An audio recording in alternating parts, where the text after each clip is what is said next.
food. A land where the Pacific Ocean whispers against sunlit shores, while the Andes rise like ancient guardians in the distance. Chile is more than a country. It's a contradiction, a collision of extremes that somehow works in perfect harmony. Towering volcanoes, arid deserts, glacier-carved fjords, all stitched together by a culture that dances between tradition and radical openness. I really liked that I could get along with women. Chilean women were really inviting to me, and I made some really awesome girlfriends. And that's important to me because in some cultures, some women aren't so nice to foreign ladies. Had experiences with Italian women in the past that they didn't want to be my friends at all. But beneath this breathtaking natural beauty lies something most travelers would never expect. Here, families vacation together in a way that would spark debate in much of the world. Fully nude, no shame, no taboo. Just bare skin under a burning sun, children laughing in the surf, parents lounging without a stitch of clothing, and no one batting an eye. It isn't a hidden subculture. It's a proud, celebrated facet of local life in a few coastal corners. So what kind of place allows this level of freedom? What values underpin a society where nudity isn't controversial, but comfortable? This is the journey we're about to take, not just across landscapes, but into the social soul of Chile. From nude beaches to poetic wine valleys, from centuries-old traditions to progressive parenting. We're about to strip back the layers because Chile isn't just a destination, it's a state of mind. A reminder that the rules we think are universal often aren't. Right? So let's begin where the tides meet the sky and the clothes fall away, on a beach that has become a symbol of liberation itself, where freedom meets the sea. On the windswept coast just north of Santiago, there's a beach unlike any other in the nation. Playa Luna. It's not hidden, but it feels secret. It's not just remote, but timeless. And it holds a unique honor, Chile's only officially recognized nude beach. What began in the 1960s as a meeting place for free-spirited travelers eventually grew into a fully sanctioned sanctuary of body freedom. In 2000, the Chilean government gave it legal status, a quiet nod of respect toward an alternative lifestyle embraced by thousands. But don't mistake Playa Luna for a hedonist playground. This isn't about provocation, it's about peace. Step onto the warm white sands and you'll find people of every age and background. Elderly couples walking hand in hand, teenagers tossing frisbees, parents helping toddlers build sandcastles. There's no judgment, no pretense, just the sun on your skin and the sound of the sea reminding you that nothing is more natural than being yourself. The community here is fiercely protective of its culture. There are no gawkers, no invasive cameras, no inappropriate behavior. A deep, unwritten code of respect ensures everyone feels safe, especially families. And it works. You feel it instantly. A kind of warmth that isn't about heat, but about humanity.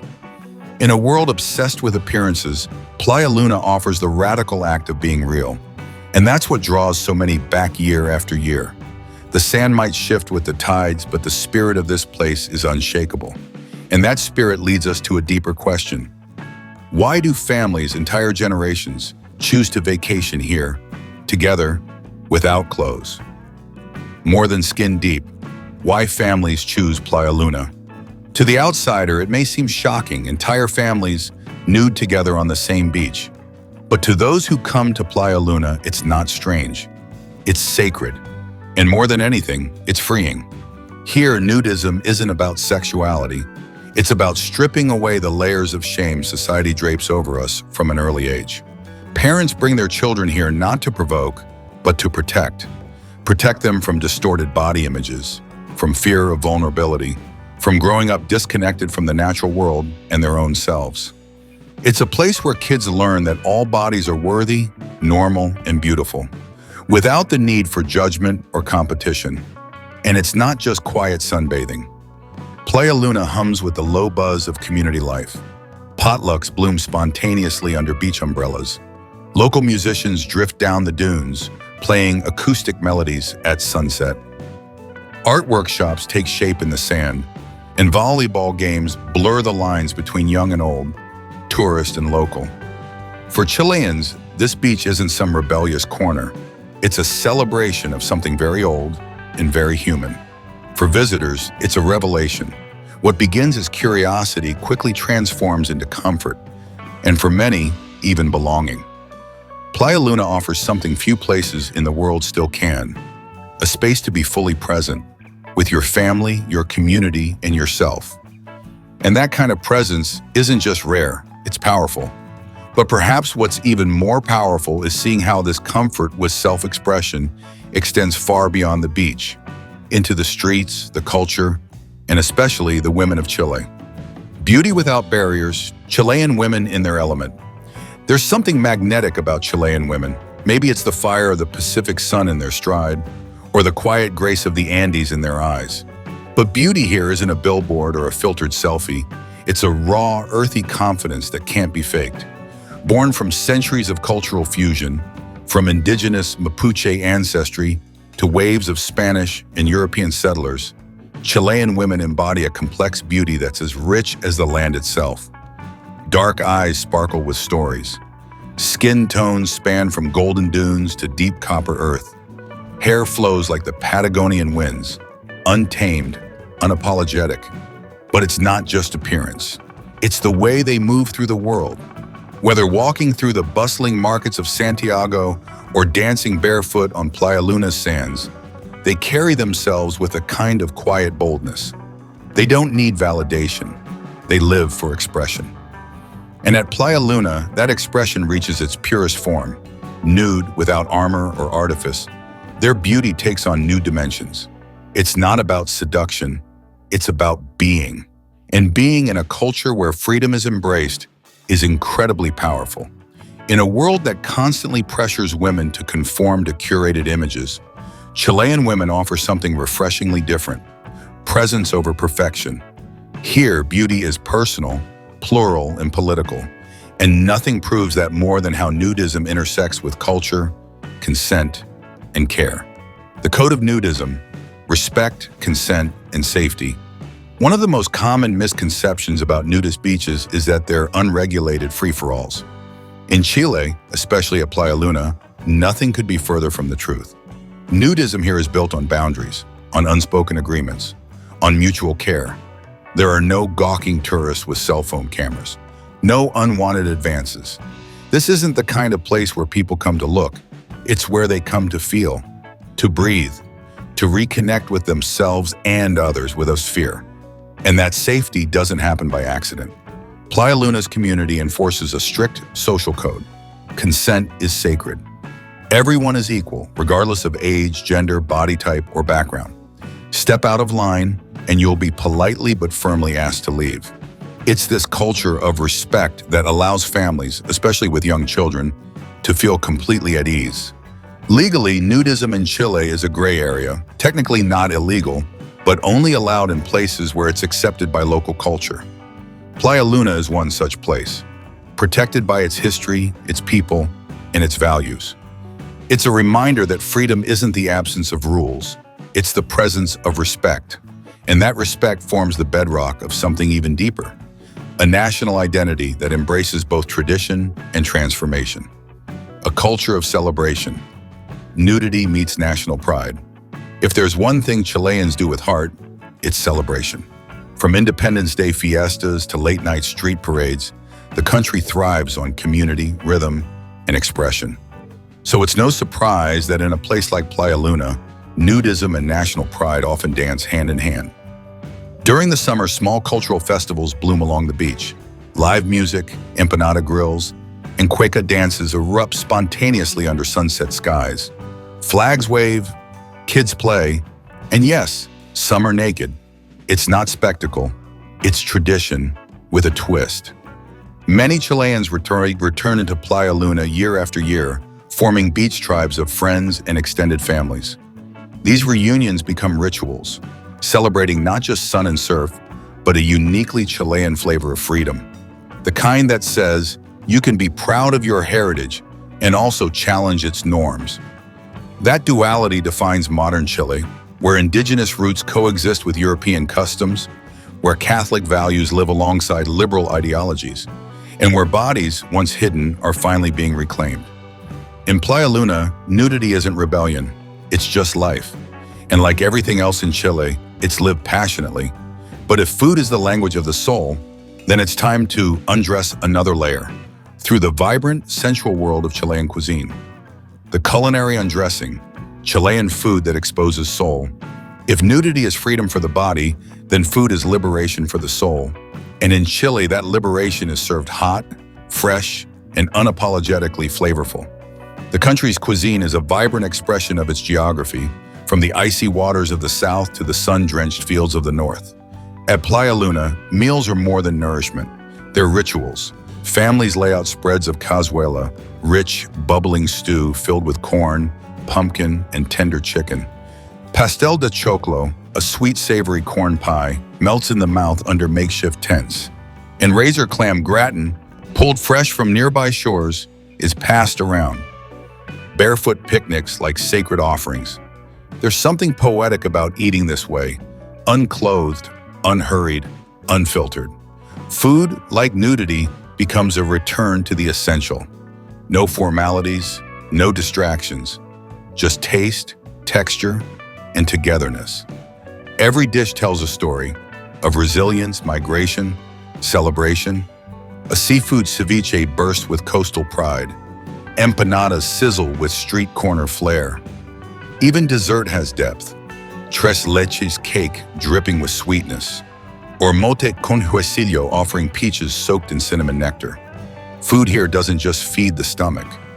It feeds a way of life, one where every meal is shared, every flavor earned and every bite says, this is who we are. And just like the nudist philosophy, it reminds us that the best things in life are the ones that invite us to feel, fully and freely. Wine and waves, Chile's vino and nude vacations. Just beyond the dunes of Playa Luna, a different kind of indulgence waits. It flows red and rich through tall glasses, whispers of oak and earth curling through the air. This is wine country, and in Chile, wine isn't just a drink. It's a lifestyle, a ritual, and in many ways a continuation of the liberation found at the beach. Casablanca Valley lies just an hour away, its rolling vineyards stretching toward the sea. Here, travelers often make a dual pilgrimage, from sunbathing in the nude to sipping some of the world's finest vintages.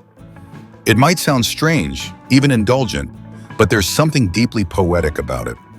Both experiences invite the same thing: stillness, presence, and an intimate connection to nature. At select wineries, tastings become immersive events. Guests walk barefoot between grapevines, clink glasses under shaded arbors, and sometimes, yes, participate in naturalist wine experiences where nudity is welcome, if not encouraged. It's not a spectacle, it's a statement. Authenticity from the root to the soul. Chile's wine legacy dates back to the 16th century, brought by Spanish missionaries and refined over generations.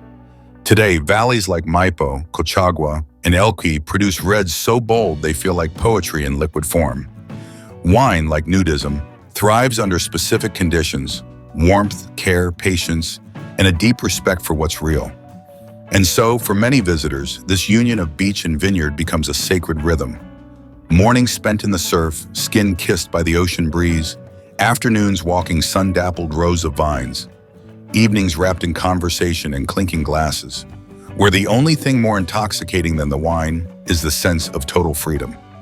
And yet, this journey is far from over, because to truly understand Playa Luna and the soul of Chile, you have to follow the path most travelers take. It doesn't start in the sand, it starts in the beating heart of the capital. From Santiago to the sand, the path to Playa Luna. The journey to Playa Luna often begins in Santiago, a city that pulses with life, color, and contradiction. Here, the energy is electric. Skyscrapers slice through the sky alongside crumbling colonial facades. Art spills onto alley walls, while cafes hum with conversation and street musicians echo through parks. It's modern, historic, raw, and refined, all at once. This urban core is where most travelers land, unsure of what awaits just beyond the city's edge. But even within Santiago, there are hints of the culture that fuels places like Playa Luna. In neighborhoods like Bella Vista and La Staria, you'll find bohemian cafes, bookstores filled with feminist literature, and walls plastered with poetry by Pablo Neruda, Chile's beloved bard, who himself once wrote of bodies, salt, and sensuality. From there, it's a short yet surreal journey to the coast. Hop aboard a bus heading west and watch the city fade into the distance. Towering condos give way to rolling hills, then to eucalyptus forests and sleepy seaside towns. In just over 2 hours, the world transforms. The business suits vanish. The expectations do too. By the time you reach Horcon, the nearest village to Playa Luna, the air feels different, saltier, freer. There's something deeply symbolic about this route. You begin in Chile's bustling brain, its political, economic, and cultural capital, and end at its naked soul. And it's not just tourists making the trip. Chilean families pack into vans and buses each summer, coolers full of homemade empanadas and sunscreen, ready to unplug and reconnect. For them, Playa Luna isn't an escape. It's a return to rhythm, nature, and simplicity. And it's this sense of returning to something primal and pure that makes the next chapter in our journey even more powerful. Because once you see Chile's land untouched and wild, you understand everything. Nature's canvas, Chile's landscape of liberation. Chile is not just a strip of land between the sea and the Andes. It is a living painting of extremes. And somehow this dramatic geography reflects the cultural current that pulses through places like Playa Luna. The vastness, the openness, the raw and unfiltered terrain. It all mirrors the country's slow, steady embrace of self-expression.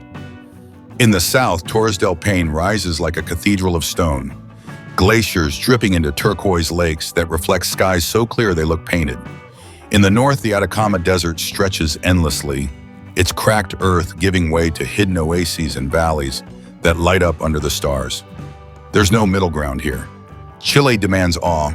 And then there's Easter Island, a land of mystery and moai, where ancestral wisdom still hums beneath volcanic soil. Even here, you find echoes of body reverence, ancient stone figures with exaggerated features, nude and powerful, facing the horizon in silence. Chile's landscape doesn't merely provide a backdrop. It teaches a lesson, one of patience, of endurance, of finding beauty in the barren and honesty in the exposed. It's no coincidence that a place like Playa Luna thrives in a country like this. When you live in constant view of mountains that humble you and seas that reshape the shore, you learn that nature doesn't hide. And maybe you shouldn't either. Travelers often speak of a transformation here. It begins with a hike, a swim, a sunrise. Then something cracks open, an idea, a belief, a boundary. And suddenly the need for artifice falls away. You don't need to impress the mountains, or the waves, or anyone. And perhaps that's the core of Chile's magic. Its landscapes don't just take your breath away, they give you back your truth. And that truth pulses strongest in its people. The Chilean mindset, liberal but grounded. For all its extremes, Chile is not a country of chaos. It's a place of balance, a dance between old and new, modesty and freedom, sacred ritual and playful rebellion. And nowhere is that balance more evident than in its people. Chileans are, by nature, reserved, polite, respectful of tradition, and rooted in family. But they are also fiercely progressive when it comes to autonomy and personal rights. That's why, despite its deeply Catholic history, Chile has quietly nurtured a liberal streak that now informs everything from politics to parenting to the way people vacation. Nudism, for example, is not seen as provocative or immoral. It's simply another choice. As long as it's done respectfully and within accepted spaces, it's tolerated, even celebrated. Playa Luna exists because the people willed it into being, not through protest, but through quiet consistency, through returning season after season and proving that freedom doesn't have to be loud. It just has to be real. Education plays a major role. In many schools, body image, consent, and emotional intelligence are discussed more openly than in most countries. Not graphic, just grounded. Chileans understand that shame is not a virtue, it's a social construct. And if children learn to respect bodies early, they're less likely to harm them later. In candid interviews, locals often shrug when asked why nudism doesn't cause more controversy. It's just not a big deal, they say. And that statement, simple as it is, speaks volumes. In Chile, the body isn't seen as a battlefield. It's just the vessel that carries you through life. And that vessel deserves peace, which is why, from an early age, many Chilean children are raised not just to understand nudity, but to embrace the values that come with it.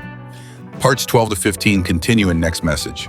Here are the final sections, 12 through 15, each about 400 words and crafted to bring your documentary-style narrative to a powerful and reflective conclusion.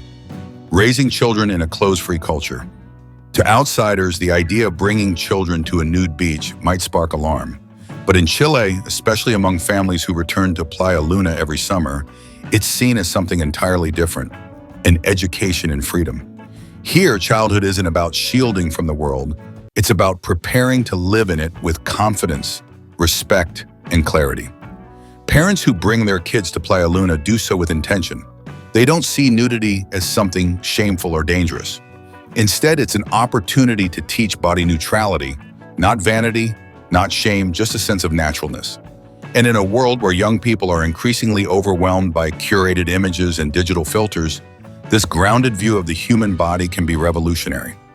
On the sands of Playa Luna, children learn about personal boundaries, consent, and self-acceptance in real time. They grow up understanding that everyone's body looks different, and that's okay. There's no pressure to look a certain way, only to be kind, be respectful, and be yourself.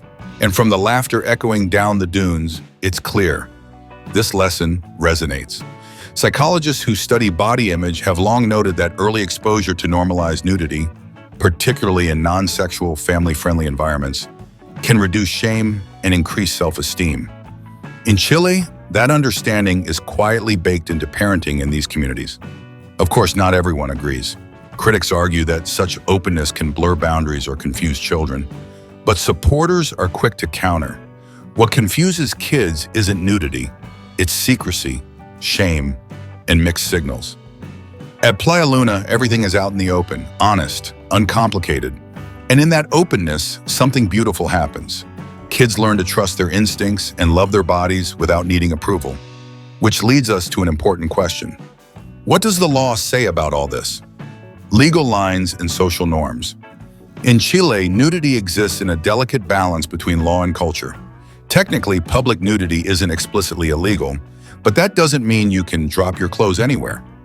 The legal framework is built around context and consent. In areas where nudism is known, accepted, and self-regulated, like Playa Luna, it's permitted and protected. This balance allows communities like those at Playa Luna to thrive without constant government oversight. Locals, beachgoers, and even nearby businesses understand the code. What happens here stays respectful, inclusive, and discreet. It's a social contract more than a law book. Beyond the beach, Chilean law doesn't extend nudism into schools, public parks, or city centers. There are no nudist protests or marches.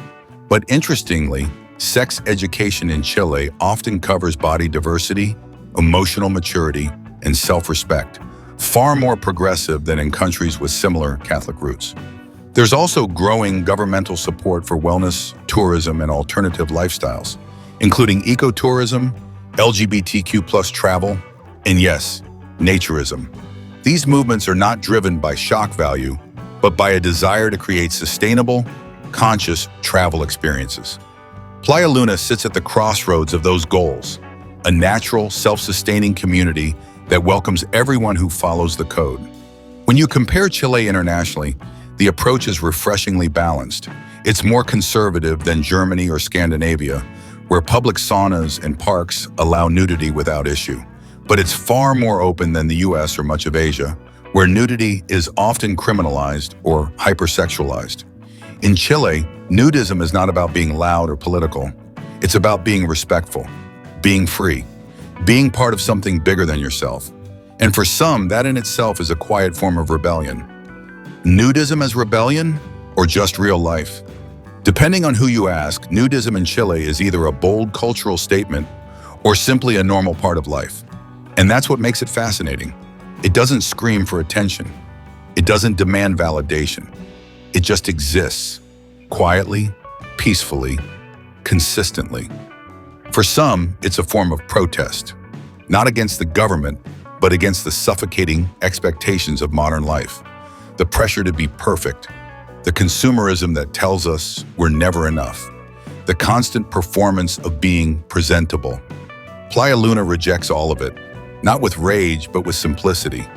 Others see nudism as tradition. For many Chilean families, summer at Playa Luna isn't a rebellion. It's a reunion. It's like going to the lake or lighting fireworks in July.